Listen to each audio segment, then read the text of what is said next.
This episode is sponsored by Jamal Threston, my personal transformation coach. By the end of 2019, I reached a point where I wanted to transform my mindset of living a healthy lifestyle and not just my body. That's where Jamal came in. Having been trained by some of the world's top transformation coaches and being a physical fitness trainer himself, Jamal offered his services to me, and I have had consistently pleasing results ever since at an affordable cost. Whether it be my mind, my body, or both transforming week to week, I have never felt more holistically amazing in my entire life. If you're looking for someone to walk with you on your journey to becoming a better holistic you can go to www.physicaltransformationsupport.com and message Jamal directly using my referral code, FIRSTPASO. In doing so, you will receive your first 2 sessions with him free.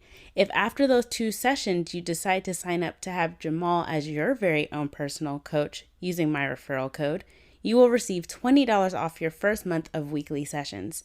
Choose Jamal Threston. You won't regret it. For more information, please visit www.firstpaso.com. You're listening to First Paso.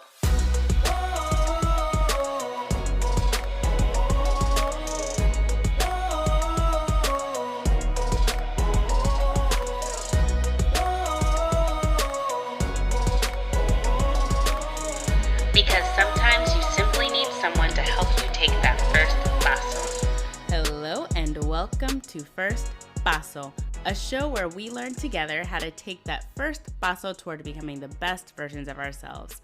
My name is Candace Olusola, and today I have a very special guest with me.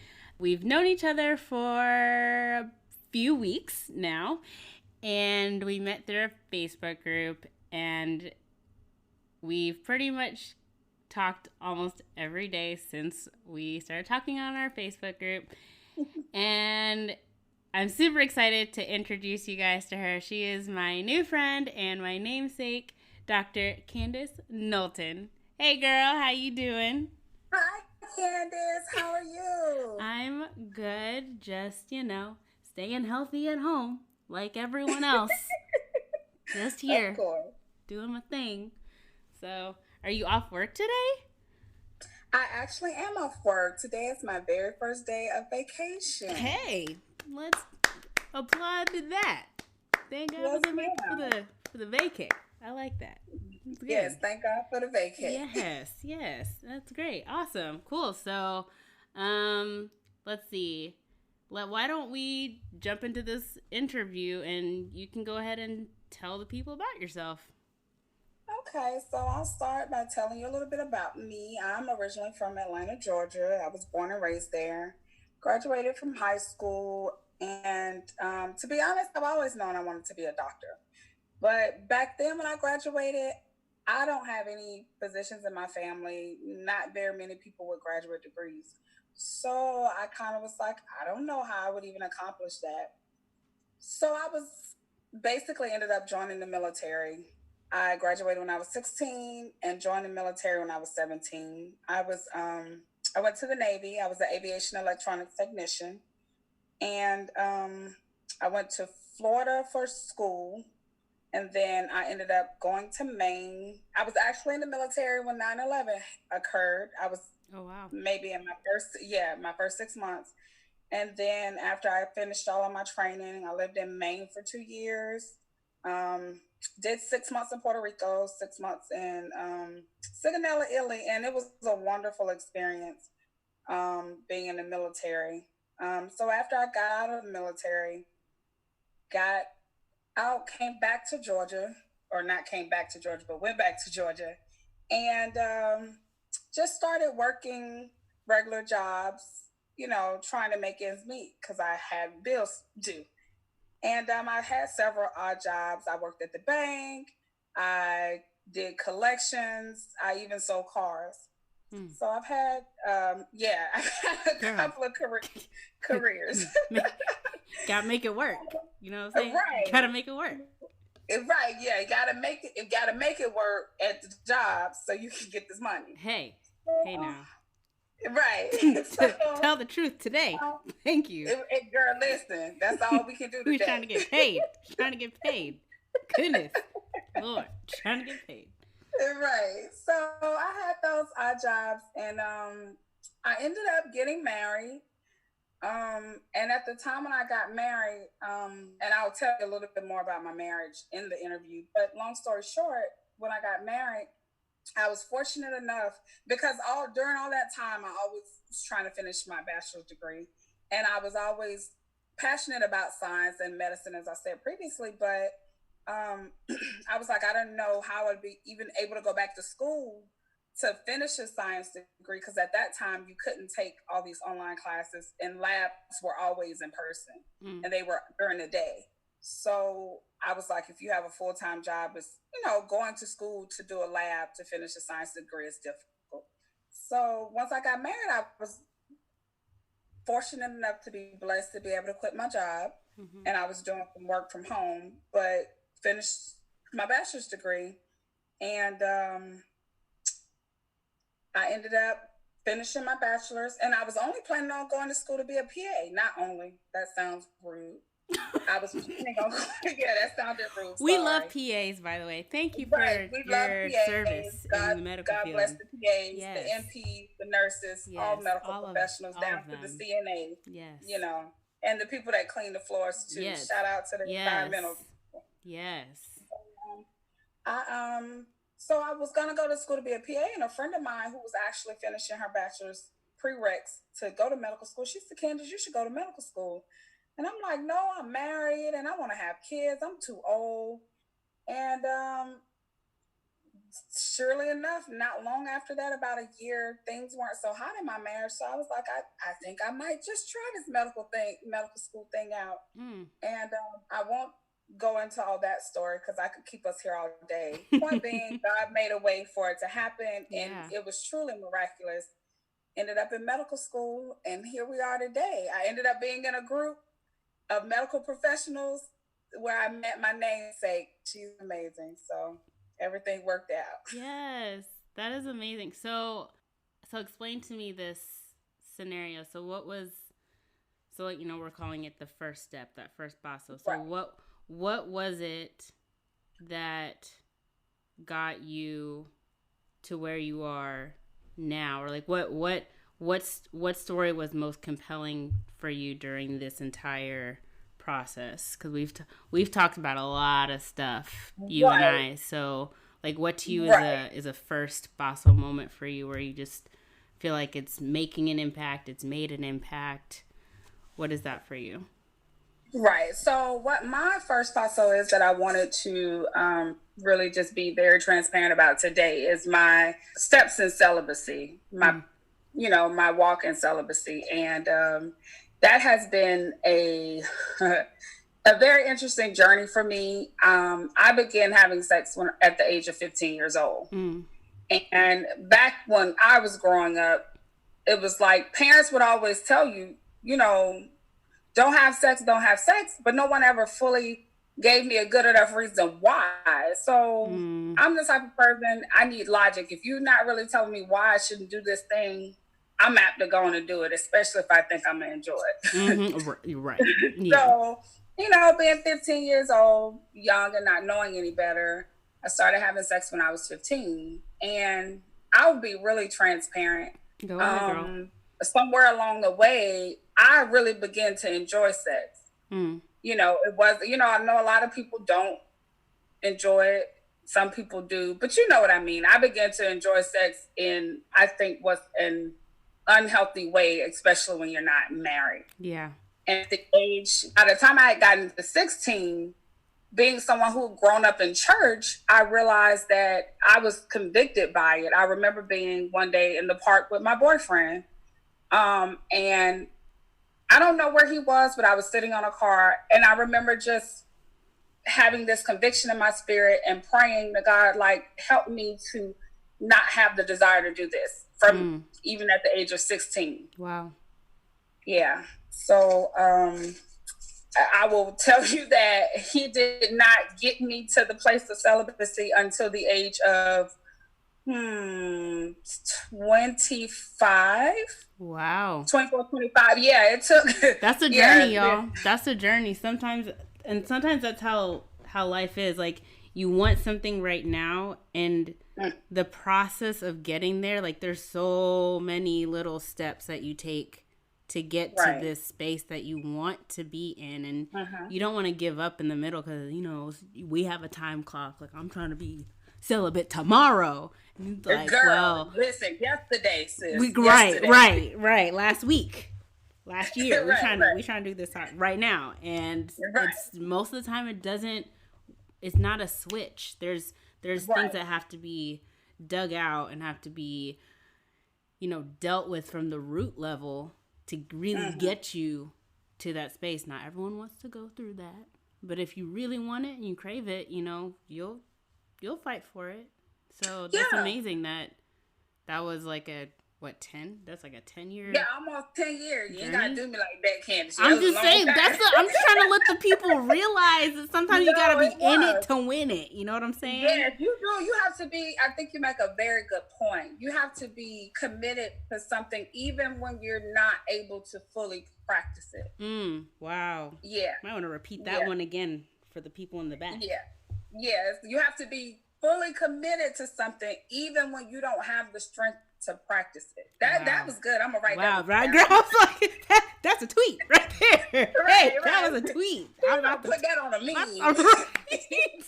But Yes. no, I mean it's true, and I'm only able to say this now on the back end of things because I can tell you this is my third journey into celibacy, meaning my third attempt. I'm on my third attempt now, We coming back around. and I'm coming back around. Another So, lap. and Another lap.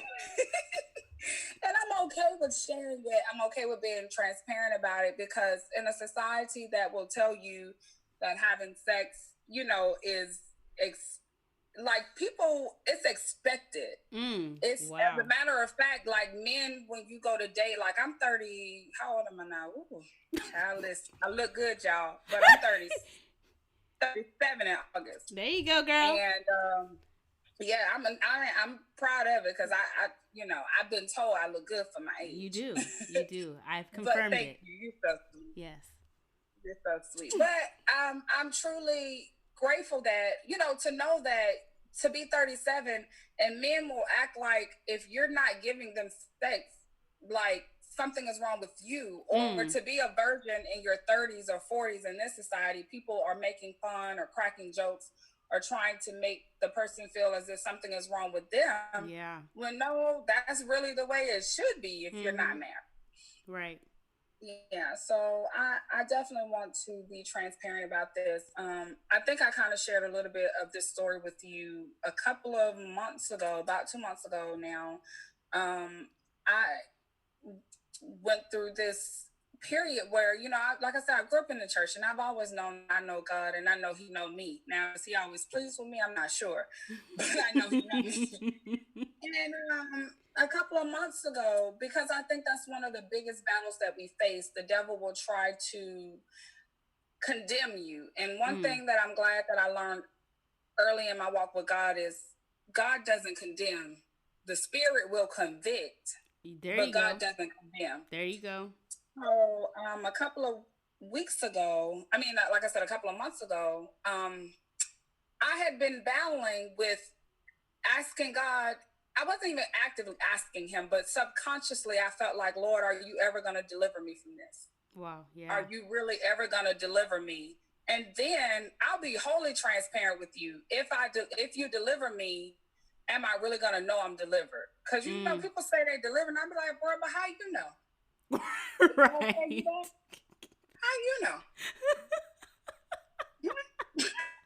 So Lord, I can't. But that was a real struggle I was having, and being someone who's grown up in church and knows God and knows what He can do and what I've seen Him do for others. Yeah. That was scary for me to be like, Lord, but are you really going to deliver me from this? Because I've been on this celibacy train so that's when I started my third round in the wash machine of trying to be clean. But the prior two times I was like, God, because I've been celibate twice before. Right. And so I'll go a little bit into that. So my first attempt to set up is, like I said, it was 10 years after I had been asking God to deliver me from that. Mm-hmm. And it was actually prior to getting married. So oddly enough, as much sex as I had been having, and it wasn't because let me clarify something, because a lot of men, and I've seen this a lot of places when I talk to men about, would they date someone that's celibate, they'll say, oh, well, you've been giving it up to everybody else, but now you want to be celibate with me. And men, women, whoever you are, please don't let anybody trick you into going against what you desire for yourself and what you know God desires for you. Yes. With that line. Because just because I was a sinner 5 minutes ago doesn't mean if I want to try to stop sinning now, that's my prerogative. And if you can't respect that, then that's on you. Right. Boo boy, because bye. Just because I was a sinner yesterday doesn't mean I have to be one tomorrow. That's right. That's right. I can progress minute to minute, so excuse me, sir. It's a journey. It's a process. Mm-hmm. Yep. Yeah. So, it just so happens that my husband was one of the people who was okay with it. And I actually had been celibate for a few months prior to meeting him. I had already started my journey, but he was okay with it. And so we did not have sex at all before we got married. Wow. Yeah. So we dated for, 10 months. I think that's a decent time to know, hey, we're dating, we want to get married. Mm-hmm. Yeah. And so we dated for 10 months. We were celibate the entire time, and we got married. And I will also speak to this. I know some people say, well, y'all divorced now, so celibacy clearly didn't work. The celibacy wasn't to keep my marriage. The celibacy was to keep my commitment to God. You know what I mean? Yep. In my walk with him. It wasn't to keep my marriage. Yeah. I'm glad you said that, though, because that's a misconception that spread all over the world. It's like, oh, you saved yourself that one time, and then obviously your marriage failed, so how well did that go for you? And it's like, why? I'm sorry, if literally the one if you're it's like they say, this one thing destroyed the entire marriage. If that's what your marriage was holding on to, I question why you got married in the first place. Right, because let me be honest with you, sex had nothing to do with why my husband and I got divorced. Mm-hmm. Our sex life was pretty good. It wasn't bad at all. Like, it was pretty good. So sex had no impact on why we got divorced. Yeah. Yeah, it wasn't a prompting factor as to why we got a divorce. So yeah, no, that had nothing to do with it. So yeah, that was my first journey into celibacy, right before I got married. And to be honest, if you think about it, if you look at it, I wanted a husband. I was obedient to God, and I got what I asked for. But see, sometimes when you're young, and Candace, you and I also talked about this the other day, about how when you're a babe in Christ, and the word says you desire to on the sincere milk, but you have to desire the meat. Mm-hmm. I might be mixing a word or two, but it's in the Bible, y'all. Google it. It's there. The point is, Candace made a very good point to me, and I want to stop right here to truly say, so Candace is about what? Candace, you're about 5 years younger than me. 6 years younger than me. Yeah. Give or take. But she has been someone who has shown me how you can look up to somebody younger than you, and they can help you to raise your standard to where you need to be. She has been so encouraging to me in this walk and this journey on this time around. And what I realize is so big to have support in any venture you're taking in life, because there are going to be times when you get tired, you get frustrated, or you just want to cut up, and you be like, God, look, can you just give me this pass today? Mm-hmm. Can I get a whole pass today? Right. Yep. And Candace and I were joking about it, but if I wanted to veer off the celibacy track and I called Candace, she would be there to say the things that I needed to hear in a loving and compassionate way. Yeah. To redirect me. So that's any journey you're taking. It's always important to have people who support you and are like minded in that. It's always an amazing thing. So thank you, Queen. Oh, girl, you're welcome.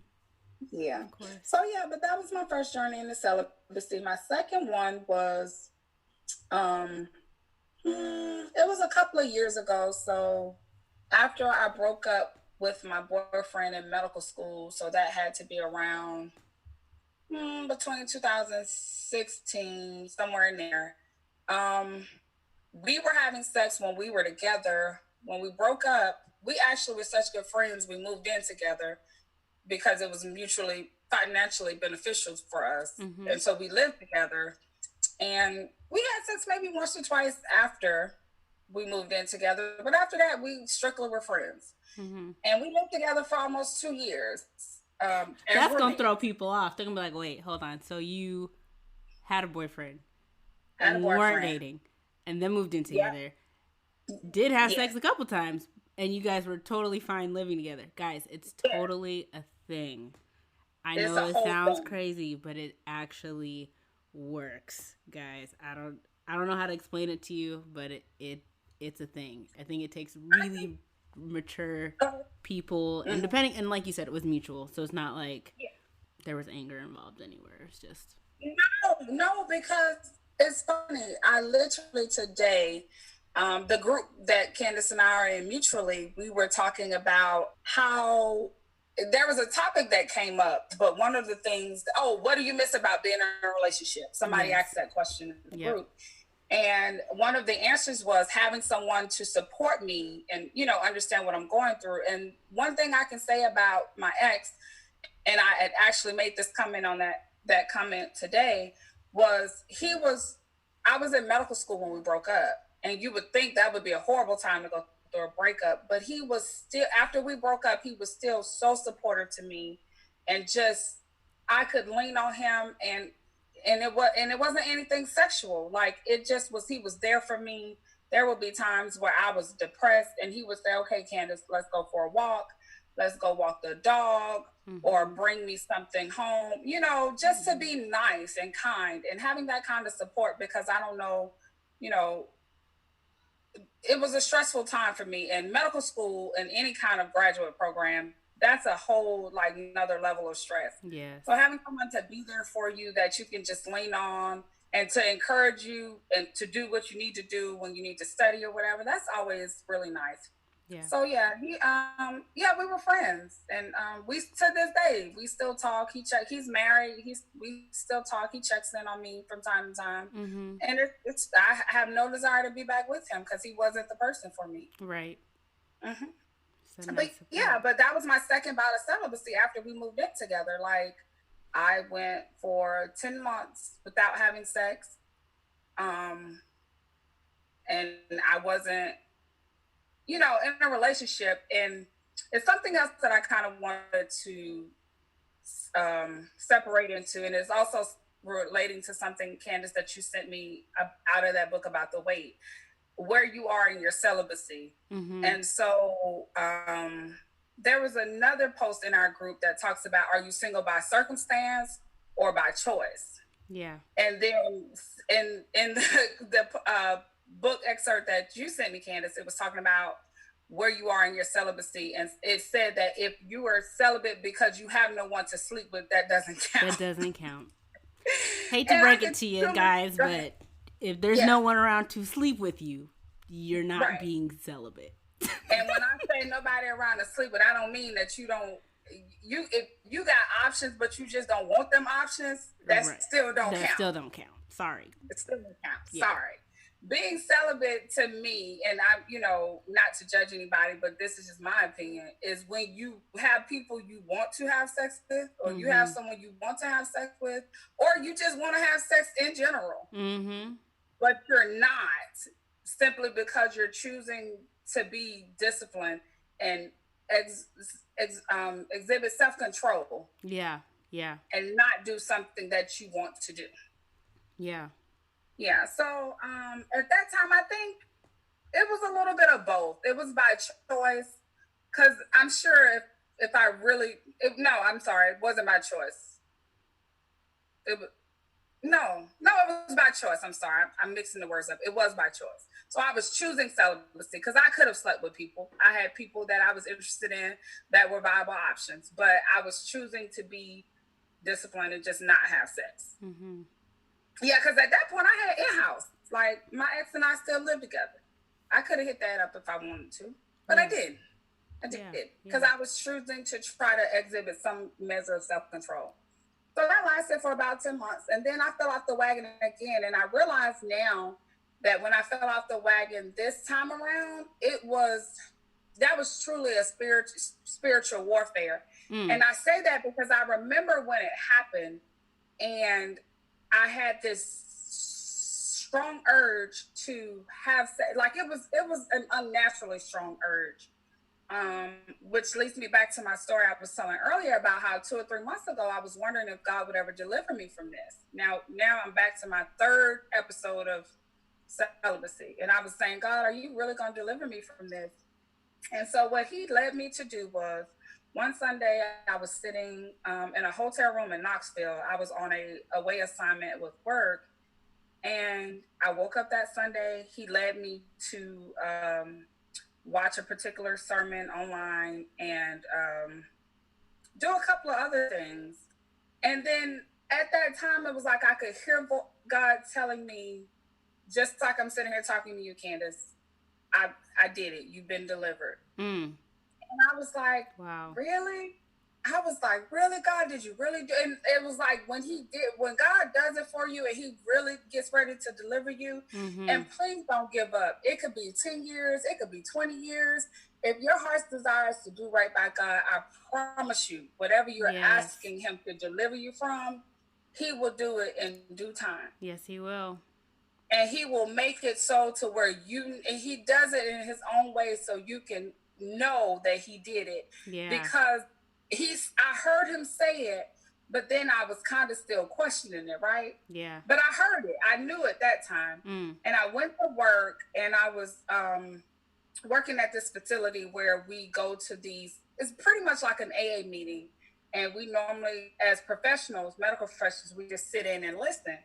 And so I'm sitting in the middle of this, everybody's in there talking about their drug addiction or alcohol addiction or whatever. And literally I hear God tap me on the shoulder and say, now I want you to stand up and tell them that you were addicted to sex. And I was like, stop playing, God. I was like, stop playing. Holy Ghost said, what? Right. I was like, do what? I was like, bro, you tripping. You wilding right now. Right. Come on with that. And he was like, Candace, and and so I teased that I talk to God just like I talk to regular people. And so I'm talking to God and I'm like, God, now come on, man, you can't be serious. And he was like, Candace, I'm dead serious. Do it. And I knew because he had told me, and I'll be honest, because I was so grateful, though I was scared out of my mind, because I was so grateful that he confirmed that he delivered me, I did. Yeah. I did it. I was scared. I was petrified, but I did it. And it was so funny because after I was thinking to myself, I was like, now God, these people gonna think I'm crazy. They got real struggles. They battling with drugs and alcohol. You want me to say I was addicted to sex?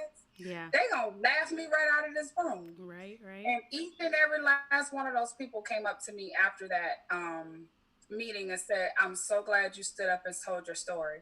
Because so many people see people like you and they think you have it all together. Yeah. And that let us know that, hey, I'm not the only one that has things that I have to work on.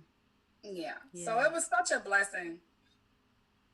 Truly a blessing. And it's funny because, of course, when you really profess what God will have you to say, then the devil will come back. And like 5 minutes later, when we walked out the room, he was like, oh, you're going to get in trouble. You shouldn't have said all that. And God sent this. It was a nurse that would work there. She was always smiling, so sweet, but she never would talk much. And she walked by me and she heard me over saying something. She asked me what happened. And she said simply to me, quietly, she put her hand on my shoulder and she said, you overcome by your testimony. And the scripture says it says something to the tune of basically we defeat the devil by our testimonies. Yep. And I literally broke down crying right there in the middle of the nurse's office. But because it was God confirming to me Yeah. that that's exactly what I wanted you to do. Yep. Yep. So you asked me, did Yeah. you really deliver me? And Yeah. you had a And whole other right, person and come and tell you. girl, she literally whispered in my ear, and she didn't even know, Candace, that I had been having this whole shirt. Like she didn't know me from the gum on the bottom of her shoe, and she literally whispered in my ear, "He did it." Wow. Right. Wow. I would have lost it Right. too, to be honest. Girl, baby, I would have just burst into tears. I did. Wow. Because it's like that's the best feeling in the world when you've been asking God to deliver you. It's one thing when you ask God to give you something and he gives it to you. Because that's something, that's something you want. Yeah. And being delivered is something you want, but it's a different type of feel. You know what I mean? Yeah. Yeah. But to know he's lifted something off of you, that's kind of him taking something away. Yes. It's such a blessing. Yeah. It's that liberation. Yes, that liberty that God wants for us. And to actually feel that it's like the spiritual shackles have just been released. It's like, whew. Your girl was straight up out the joint, okay? I'm telling you, I've been there. And it's just like how... You just feel released into to be you. Like this is who I was supposed to be. I feel it. Like this is amazing. And you just feel like you're breathing for the first time. Right. Yeah. Right. And it's so wonderful. And I will be honest with you. Even after that, let's be clear, folks. Okay, boys and girls, cats and dogs. Let's be clear. It has still been a struggle, and I will be honest enough and transparent enough to say I have fallen since then. But I will tell you the difference. I didn't wallow. I didn't feel like, oh, well, it's okay to just keep doing it. I literally realized that God said, all you got to do is repent and then just stop doing it. Stop doing it. And literally, I repented, and I really started to feel the desire to do it, the desire to commit that sin lift. Yes. That's it was like the deliverance had came, but then the desire, you know what I mean? Because it's one thing to be delivered, and then it's one thing to say, but I can see myself walking in the obedience. Yes. Boom. That's it, girl. Wow. That's so powerful. It has been a journey, but thank God for who he is and how much grace he has. Yes. Doing that way. Yes. How much grace he has for us and his mercy, because that's what carries us. That's what makes us be able to be who he wants us to be. It's not that we're so great. It's not that we're so fabulous and fantastic, because we as people can be awful, downright awful. Yeah. But when God, decides to, love us, which is always, from the beginning, he made us in his image. Yeah. And one of my favorite scriptures, I think if I'm quoting it correctly, is 1 Timothy 3:18. It says, if we believe not, yet he abide faithful, because he cannot deny himself. Right. Yes. Girl, my pastor preached that thing years ago, God rest his soul. And when he preached that, it said, if I believe not, that means even if I'm being crazy and I ain't got no good sense and I don't believe, he's still going to be faithful to me because of the seed of himself that he planted in me. Yeah. Girl, I'm going to be obedient to that man. Right. I'm telling you. Right. I'm telling you. Just like if I find a good husband that's following God, I'm going to be obedient to that man too. Yep. You following the Lord, where are we going? Let's keep going. Where is we going? Yes. You lead, I follow. Yes. Girl. I love that. So, being on your journey, like it's not over for you. Oh no, God no. Yeah, girl, life. What would your... Well, two questions. One, would you have done anything differently in your journey from, 15 or when you were 25 or like, was there any point in your journey where you're like, I would have done this differently? Or is the story that you have, like, you just claim it as yours for what it is and you kind of go with that? And then I'll ask my second question after. Oh, okay. So to be honest, I would say no, I wouldn't. And the reason why I would say I wouldn't is because I feel like you said, that's my story. And I feel like that's the way God intended it to be. Because there was things that had I done something different, I may not have learned certain lessons that I've learned. And I feel like one of the things I've learned in life is when we go through things, it's not always for us. Sometimes it's for us to be able to help somebody else in a place, and so God has to take you through it a certain way. Yeah. So you can, one thing about God is when he tests you, he gives you the cheat sheet too. You never can take the test too many times with him. So like, when you're in school, if you take a test, they give you a different version of the test. So it's like starting all over again. Yeah. God don't work like that. So he'll give you the same test, the exact same one. Over and over and over. Might name that test Tim, and then he might name him John, and then he might name him Sam, and then he might name him Tyreek. Then he might literally give all the Tim. Girl, he might bring Tim through that 10 times. Right, Tim keep coming back. Listen, I got a Tim, and he done ran him through that about 20 times. Okay. Let me just keep that thing Gotta real. Retire Tim, man. Gotta retire Tim. Yeah. Gotta let Tim go, huh? Cast him back. Cast him back. Throw him back.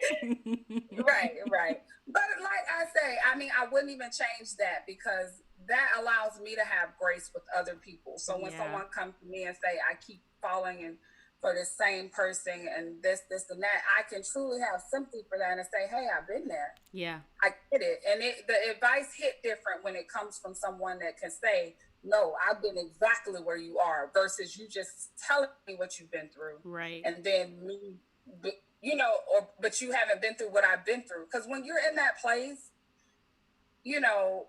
sometimes that advice from somebody who's never been where you've been, it's just like you feel like, but you don't understand. Yes. And it's like, man, I know you want to, but... Yeah, I know you really want to understand and help me, but you don't know what I'm struggling with. Right. Yeah. Yeah. So no, I wouldn't change it at all. I love that you said that. I know I had a relationship in college that was like that, where it was not a healthy experience. And in the moment, I was like, Lord, what is this?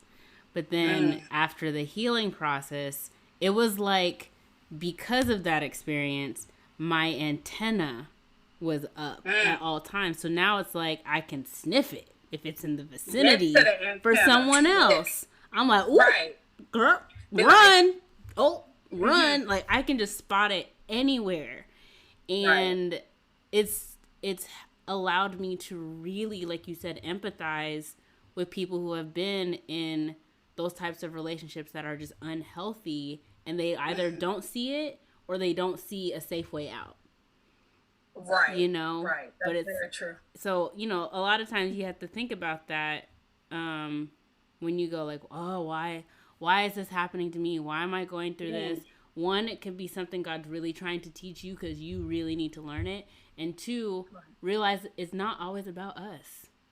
Like, we're so self-centered. We're all saying, it's about me, it's about me, it's about me. It's not about us. It's right. It's about you, son. But they made a whole song about that thing. Okay? Yes, it's not always about us. Sometimes when we learn the lesson, now we have the tool that someone who will cross our path needs. So sometimes if you're going through something right now, stop for just a moment and not think about yourself. Sit there and think, I need to overcome this because someone needs to hear how to get out of this situation. Someone needs to hear a testimony of victory. Someone needs that from me. So let me do what I need to do to figure this out. So that way for someone else down the line, they can avoid a whole bunch of stuff. They can skip some things. They can get out of their situation faster, or at least have the motivation because they have someone who really has walked the walk that they're walking. And so I know it's hard in the moment to think like that, and it's hard to wrap your head around, and that might even sound harsh to tell you don't think about yourself. It's happening to you. So I'm not saying to not, go through the emotions and the hurt and the pain. I'm not saying that, but I want you to think beyond that. Think of what victory would look like, and then who needs that victory from you. Someone's gonna need it, and sometimes you won't even know. It's just gonna surprise you, and you're like, man, had I known, or like, it sucks that I went through this, but I'm so glad because that is what this person needed, and now I've just paid it forward. And so then when they get to heal and they can say, well, it's because of your testimony, it gave me the strength, and now it's just a chain reaction. That's how the world works. We just keep going through things, and we get to share our testimony. That's why Jesus was constantly telling people every time he healed them, they wanted to go follow him. And he was like, well, no, go back to town and tell your testimony, because someone else needs to hear that there's healing, That's the truth. It's That's just so true. what we do. That's how people get healing. They need to hear someone else is healed from a situation that they need healing from. So they have the more power, motivation, adrenaline to press on for their own healing. So it's not always for naught. It's not always for naught. Sometimes. And it's also something, Candace, that you said about how somebody else needs it. Sometimes it may not be that specific situation you're in, but just the strength that you're gaining from it. I can tell you personally, one of my very best friends, her and I are really close. We've known each other since we were teenagers, but we didn't end up being friends till we became adults. And she was in this situation, and her, like I said, this is one of my very best friends. Yeah. And she was in a situation, very unhealthy situation. Yeah. But she's a very private person, so she never would give me any in-depth detail about the situation. She would tell me bits and pieces of it, and I would listen, and then I would say little stuff, but I never knew how big it was for her, or how much it was impacting her. Yeah. Until one day, we were out to lunch, and she literally just broke down and cried, and she was like, Candace, she told me, she said a couple of months ago, we'd had this conversation where I was saying something about the situation, and she was saying to herself, that was when she realized that she really needed to let it go.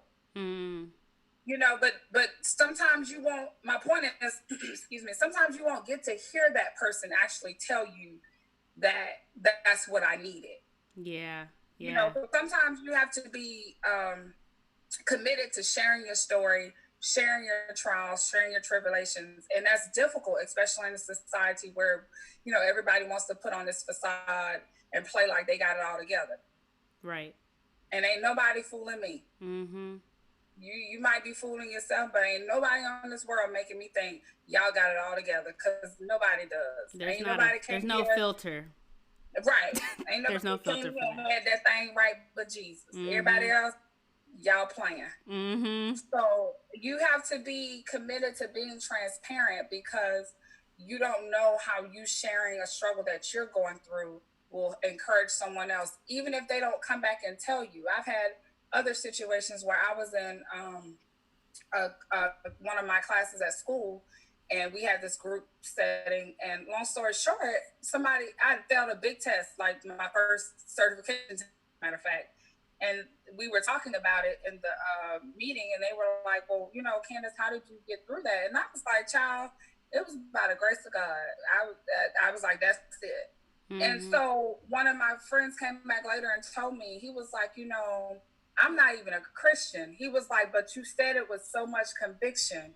It was kind of like, I think it was King Agrippa when he said, I almost believed. You know what I mean? So you don't know how many almost believers that you could convert just by being honest enough and open enough to share your story. Yeah. Yeah. Especially when you're in the middle of it.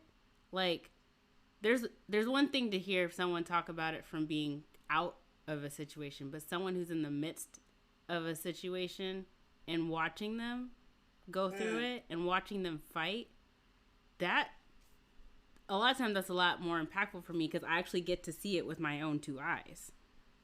And it's it's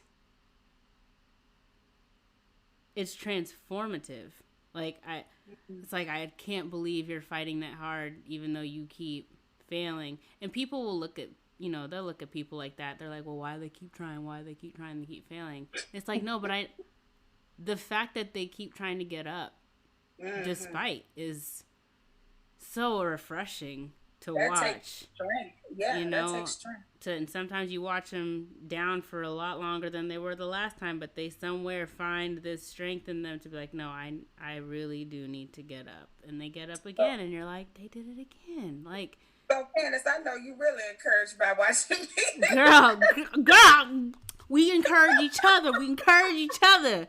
Down for the count, up again. Right, down for the count, right. we up No, again. I'm Hey. joking, but one thing I love about you is not only are you watching my story, you are always there to have a hand out to help me Yeah. to get up. Yeah. And that's the game changer for me. That's a social distancing hand, by the way. We're right, of course. Just want to be clear for the Saints. It's like, hey, we're not supposed to be close. We're in two different states, guys. Right. So we definitely are more than 6 feet apart. Yes. But it's because don't just be a spectator in people's lives. I was having this conversation with my cousin and my niece, who are like my sisters, this morning. I'm the type of person, if I can't be in your life and I'm adding to you and growing and helping you grow and vice versa, you're not adding to me, you're not helping me grow. And if I'm friends with you in 5 years, I'm still the same person I was 5 years ago. I'm not built for that type of relationship or friendship. Yeah. I don't think that's a good friendship. I would feel like I'm failing as a friend if my friend is making the same mistakes they were 5 years ago and they haven't learned or gained anything new. Yes. Or they don't desire to. And you're like, right. Yeah, no, and there's no judgment. I don't judge people like that. I pray from you, but from afar. Right.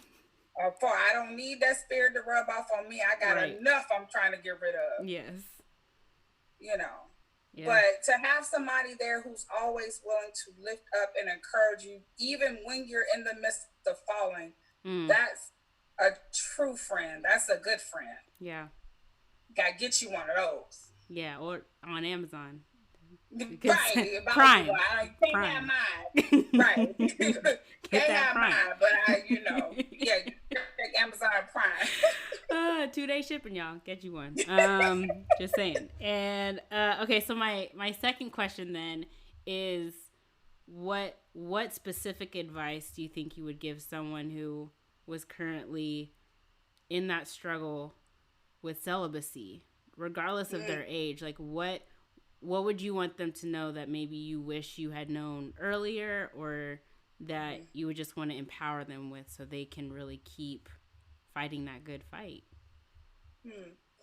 So the one thing that I would definitely encourage you to do is, what I found that works for me is, you can't empty something out and then leave it empty and think it's going to be okay.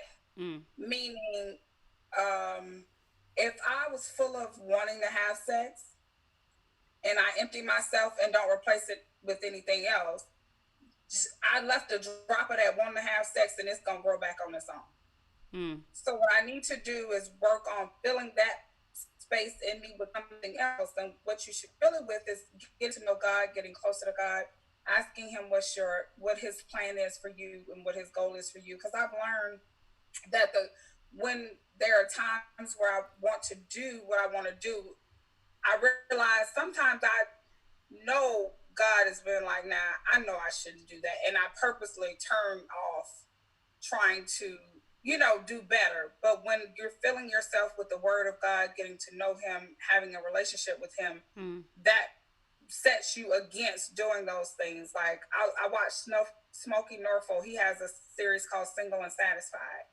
And it's three parts. One is to the singles, and then one is for the women, and one is for the men. And basically, long story short, it's kind of like he talks about that, and he talks about if you are trying to be celibate, and that person call you at 2 or 3 o'clock in the morning, he said start praying. He said that it's hard to feel sexy when somebody praying to you. That's facts. I'm not even gonna lie. I've definitely done that with someone who tried to hit on me, and I was like, "Well, let's pray," and he was like, "What?" I'm like, "Holy Ghost."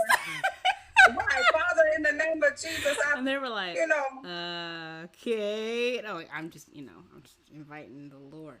Right, I'm just asking you to join me in this. Yeah, girl, and because really, if you have somebody that's, in your life that's perpetuating that, that will really be the test of whether how you need to move forward and having that person in your life. You know what I mean? So that will help you if you say, hey, look, you have to set boundaries. You have to change things. And so putting it up with the word of God and getting to know God, and with people, like, that's why I'm so grateful for you, with people who are going to encourage you, because I've realized the things you think. Willie Moore Jr. said this one time. He used to be a secular artist. I don't know if you know who that is.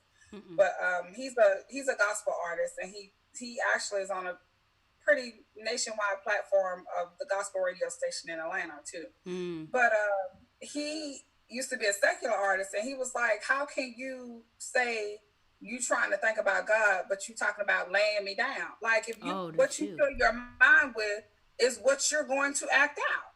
Yeah. What your thoughts, basically your actions are nothing but your thoughts in motion. Wow. So what you think about, what you do, like the Bible says in Philippians 4:8, I believe it is, whatsoever things are pure, whatsoever things are lovely, holy, of a good report, think on these things. Think on these things, yep. So I think that's the biggest lesson I've learned. What your mind is, where your mind is, and what you're focusing on, that determines how you will act. Know your triggers. I literally just read this in The Wait this morning. The Wait, if you guys have never heard this book, it's by movie producer Devon Franklin and his wife, who's an actress, Megan Good. And they basically tell their story on how they both had chosen to be celibate even before meeting each other, and they stayed celibate together before they got married, and how they were dedicated to that and helped each other through that journey before marriage. And this, what I was reading this morning was on what you just said of don't just rely on, I'm just trying to follow the Lord, and then stick yourself in a situation that could cause you to fall. It's back to that, like, if I'm on a diet, I'm not going to buy a cake and sit it in my refrigerator and test myself to see if I'm just going to go eat it or not. Don't get the cake. Or, it's things like that. If they even said, like, if your trigger is kissing, then stick to a hug. If your trigger is a certain outfit, don't wear it. Like, or especially if it's someone that you're dating and they wear a certain outfit that makes you the whole date, like, fighting within yourself, talk to them, be honest, and be like, can you, like, not, as beautiful, sexy, attractive as you are, I actually can't handle that, and if we're together trying to walk this line of celibacy, you will be kind enough to go change your clothes, like, please, just for me, and be honest with where you are and what your triggers are. Know yourself and really set up those boundaries for yourself. And some people are gonna totally laugh at you, like, this is the society we live in. They're gonna say you're supposed to be having sex, you're too old to not be having sex, you're you need to start today if you haven't had sex already. Like, they will, the society, music, movies, your family, your friends will continue to tell you that you should have to, something's wrong with you, something's wrong with there's something in the water, the milk, like, they'll tell you all the things. Don't worry about that. Sex, take it or leave it, is not an end all be all for any. No, it is not. It is not. And I can tell you, listen, let me be very clear, people. And I will, and I'm not marketing for this man, but I'm just gonna be transparent and tell y'all this helped me out a lot. So I watched. I haven't completed it yet, but I've watched up to video 6 of Michael Todd. He's a pastor at I forgot, what's the name of that church? Transformation Church. Yes. Transformation Church. Pastor Mike Todd. Yes. Yeah, Pastor Mike Todd. He taught a series, and it's an 8-part series on relationship goals. Yes. And let me tell you, if you are struggling with celibacy, go to video. If you are a virgin. Yes. I don't care if you are a human being with 2 ears that can hear. Go to video 6. Because, baby, when he talk about sex in a container, let me tell you. Sermon and I'm number going to be 6. honest with you. I love sex. Let me be very clear. Love sex. Yes. But, baby, I'm keeping it in that container. That's right. You got to watch the video to understand what I mean when I say. Yes. I love sex, but I know better. And I know it need to stay in that container. The container is like Pandora's box. And y'all know what happens when you open Pandora's box. Woo. Nothing but foolery. Yes. And witchcraft. Yes, girl. The devil is a lie. Let me take that back, because in his series, he talks about the container being marriage. And basically, he's explaining that sex is a powerful thing.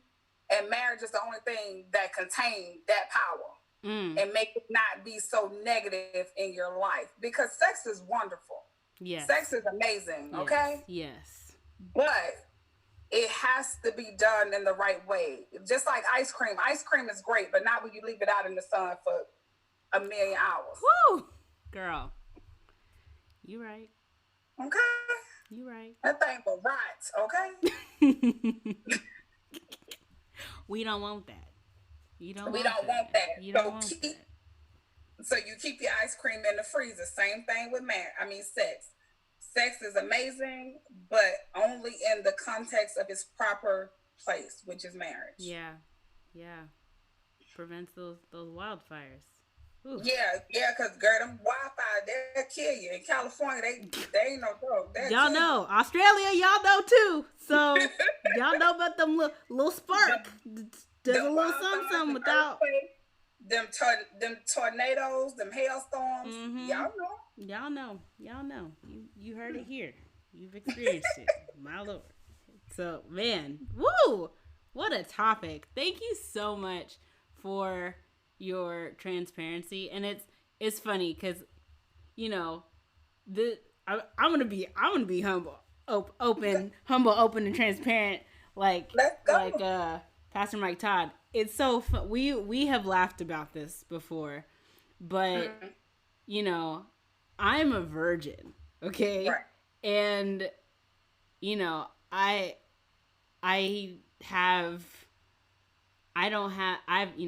never been in a situation where I was gonna be having sex with someone, but there have been incidences throughout my life that have I've had to process sex differently, but I have like guardrails up because of those experiences, which are very opposite of your experiences, yet on both extremes we've talked about how basically, just to be for real, the devil will come at us from both sides. Of course.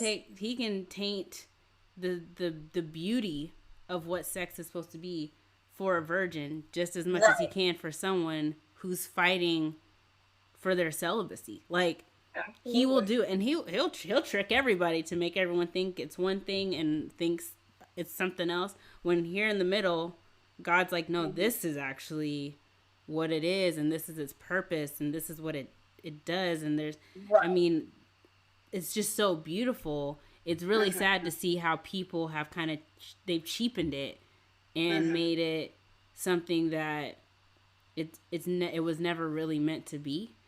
Right. So really, if you are one of those people that are struggling, or maybe you're listening to this and be like, y'all whack. I mean, okay, yeah, well, this is our truth. So, I mean, you That's can take okay. it or you can take it or leave it. Turn to something else. You didn't have to keep listening. Right, girl, you right. Y'all could have turned it off an hour ago, but that's fine. Right. Y'all still here listening, so it's fine. But sometimes maybe someone needed to hear this because they've never heard it before, and maybe they need to hear somebody who's gone through it.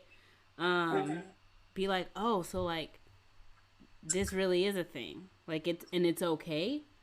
Maybe it's not, because it's people grow up in certain cultures, they grow up in certain situations where they've never seen anything else or heard anything else. So to finally hear it and see it, being like, oh wait, there's something different out there that's going on and it's working and people are okay. Or to be like a virgin and a person who is as far away from a virgin as you could possibly come. They can be friends and share commonalities and actually learn from each other and have things to gain from each other. Absolutely. Yep. I think that's one of the major things you and I bonded over, Candace. Yeah. But after we bonded over being each other's namesake.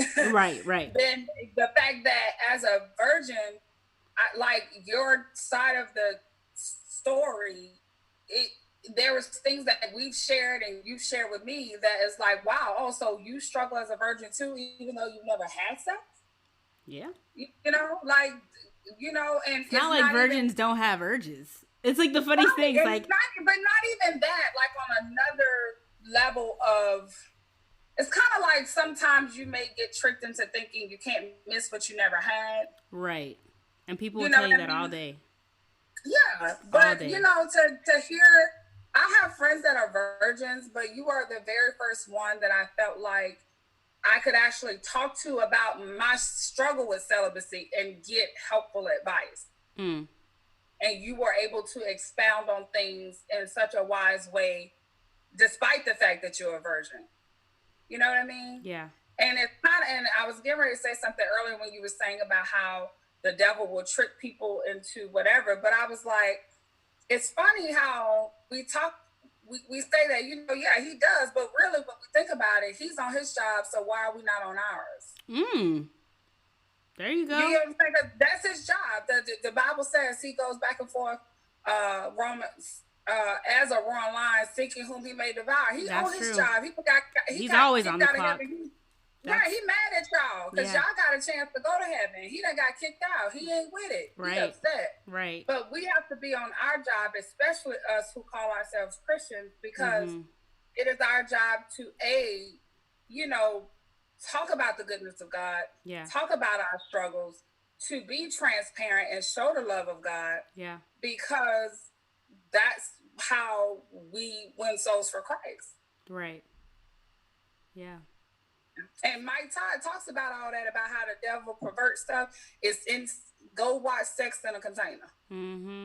If you're a virgin, if whatever you a pervert, if you are somebody like, and he was addicted to porn, y'all. He was a pastor's kid addicted to porn, and he's very open about that. And he will tell you right now, he's like, no, that container though. Let me tell you about that container. Yeah. Right. So please watch that series. It's an amazing series. Yeah. The very first one is something singles before the person. Before the person. Yeah. That one was so good because it just gave me a different perspective on being single and a different perspective on how what I need to do while I'm single, and why being single is not a curse. And never did I think it was. Right. But, just a different way to look at and walk in singleness. And that video was so phenomenal. It helped me in an aspect of my life that had nothing to do with relationships. That video was the starting point, or the nidus to me actually having the revelation about being delivered, but not just from a sexual standpoint. I was struggling in my work life because I just moved to Tennessee and I was by myself and I didn't like it here. You know what I mean? Like it was a real like I struggle with depression, and my depression doesn't look like depression generally looks. It normally is like I just kind of isolate and just want to be by myself and just watch TV and eat in bed all day. But my depression had gotten so bad to where I was like, this is I need to go get medication because this is not even who I am. Mm-hmm. And watching that video, it just confirmed to me that God planted me here and I'm here for a reason, and he hasn't left me out here to die in the wilderness, that he's still with me and he has a plan for me. Mm. And it just refreshed my whole soul, my whole life, my whole being. Yeah. Not just from a relationship standpoint. So please watch that series if you haven't seen it. It is really a game changer. It really is. I can attest to that. That's awesome. Mm-hmm. Well, girl, thank you so much for talking with me today and sharing your story so candidly. I know it's usually not easy to do, but I think at this point you're that type of person that like, no, I'm, it's gotten easier. It's gotten Pretty easier, much. And God, it is what it is. God took that first, like, just do it now, and since then you're just like, caca. Right. So I did that caca. I just, I watch The Real way too much. I'm like, yeah, forgive me. Anyway, so just release it. Right. No, but it's true. I've gotten practice at it, and once you get practice at it, and you learn to become unashamed because God has done something for you, and God is there with you, and he's in your corner. Like the scripture says, if God before you, he's more than the whole world against me. Yes. Yeah, my theme song for this year, every year for New Year's Eve, like the last 3 months of the new year, I always ask God, what theme do you have for me next year? What is it that you want me to really learn? Because I stopped doing the like New Year's resolution thing. I'm like, when I choose what I want to do, it don't work. But when you say you want to do something in my life, you make sure it happens. So I just ask you. Gotta know that thing. I just ask him, like, what is the theme? And he'll give me a theme, and then I'm like, I usually think I know what that theme means, and there's always a plot twist somewhere, and I'm like, shoot, I did not see that coming, but I needed that. So thank you. So share with the people. What's the theme for the year? Hold up, pull it up. So this year, my theme is, it's like triple R 2020. So redemption, restoration, and rejuvenation. Yes, Lord, I receive it, honey. Yes. And my theme song is restoration, rejuvenation, and redemption. Yes. Yeah, girl. Yep, girl. Yeah, girl. That's it. That is it. And the theme song he put on my heart was the gospel song God Restores, which I love. We used to sing it in gospel choir all the time. If you've never heard it, the lyrics are, God restores. He restores my mind. He restores my soul. With his healing hand, I'm made whole. He made my life complete. My reunion is so sweet. I'm a living testimony that God restores. And girl, I mean, I'm over here like, Lord, we in quarantine. What are you going to do with me this year? And he keeps putting in my head, marinate in Jesus, marinate in me, and I'm like, tell me about that. Marinate, and I'm just like, I said, girl, that sauce about to be. I'm about to be in that sauce, girl.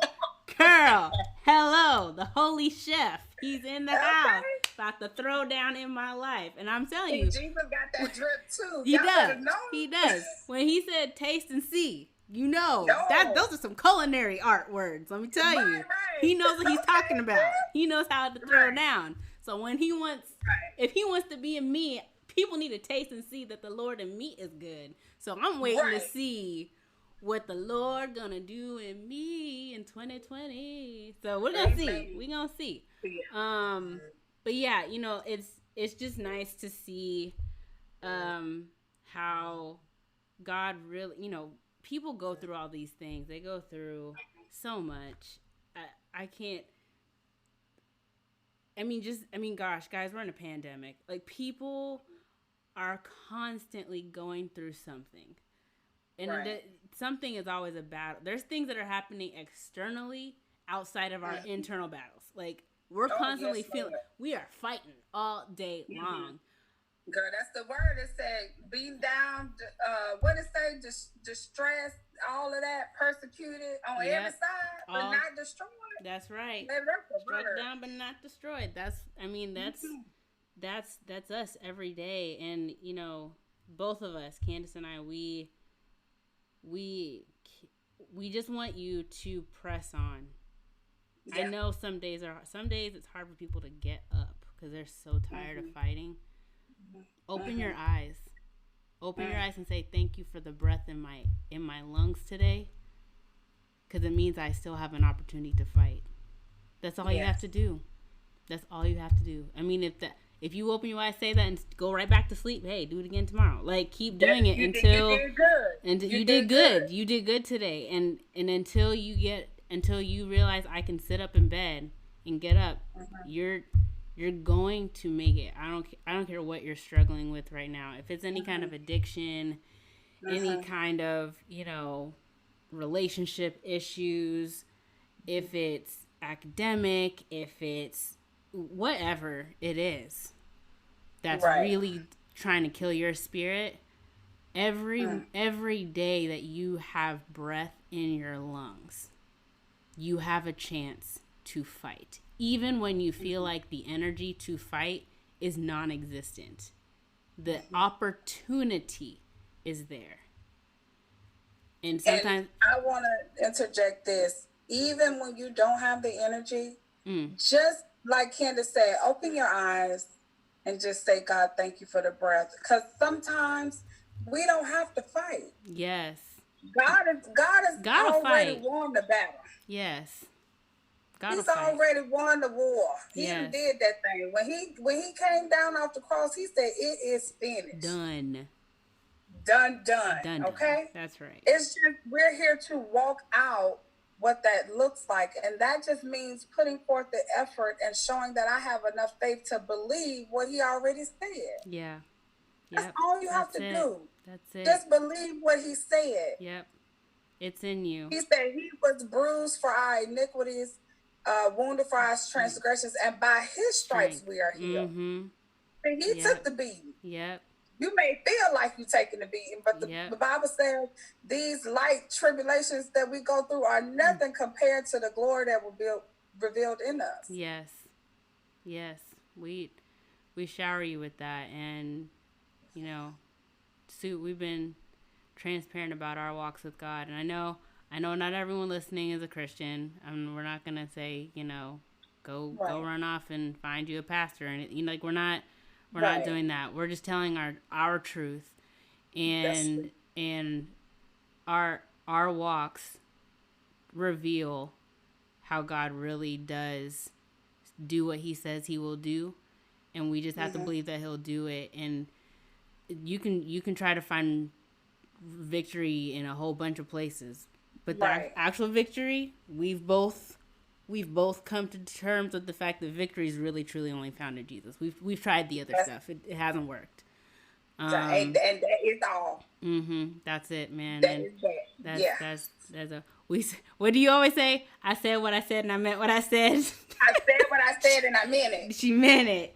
I ain't taking it back. We're not taking it. I ain't taking that back. You can find joy and happiness and whatever in a lot of things in life, but Jesus is the only thing who will remain by your side. He's the only one that'll be with you when nobody else is. He is the only one that can set a foundation for you. Listen, I can't tell you about nothing else. It's not that I'm trying to sell Jesus to you. I'm just telling you that's all I know. Yeah. That's all I know. And I've seen what he's done for me and the blessing that he has given me and what he's done for me. And this didn't come from me reading my Bible. This came from me living a life and God showing me I'm real. Yeah. It's not what I read. It's not what somebody told me. This is what God showed me. Yep. Yeah. Yeah. So, Girl, thank you for this was a refreshing conversation. We always have conversations like that. This is why right. we stay talking all the time. So, Right. um, Sorry, y'all don't always get open access to our private conversations, right, but I promise you, it's pretty much just like this what every time we you just talk. heard. So, you got a taste of our daily convo. So, Yeah. really hope that you guys are really inspired by Candace's story today. And Candace, is there any way that people can find you on social media if they want to reach out to you or talk to you, ask you questions, follow you anywhere?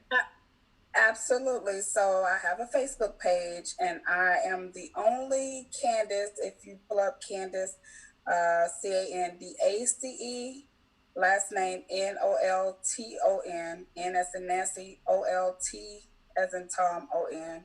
And I also have an Instagram page. It's CJN as in Nancy, M as in Mary, D as in dog, love spelled LUV. So LU as in umbrella, V as in Victor, MD 83.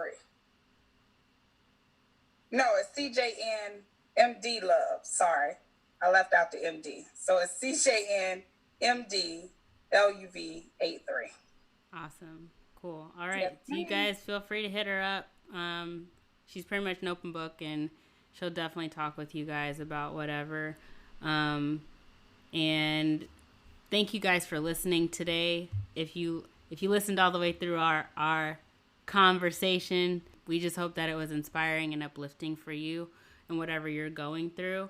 If there are any topics that you want to cover in the future, any situations that you want me to address, or you want me to find someone to address, please shoot me a DM or post something on Twitter and tweet me at First Basso, and I will go through those and see which ones pop up.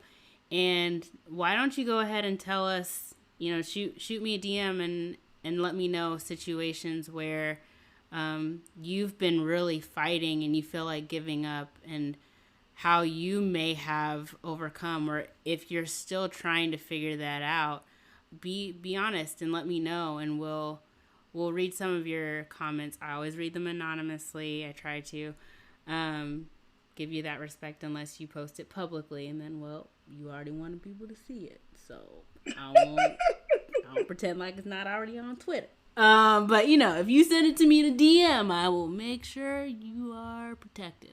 But yeah, so yeah, hit me up, let me know, and this is an opportunity for us to take first passos together. When one person takes a step, it's like all of us have taken a step, and we need to keep supporting each other and helping each other, regardless of what we're going through or what we're trying to figure out in life. There's always something that we're trying to figure out. There's always something we're trying to grow in, something that we're just trying to process, and talking it out, having these deep, intimate conversations allows us those opportunities to take us to new places and be better versions of ourselves. And so I really hope that today was an opportunity to take a first step, or take a couple more steps, or maybe just sit up, to start ready to plan that first step.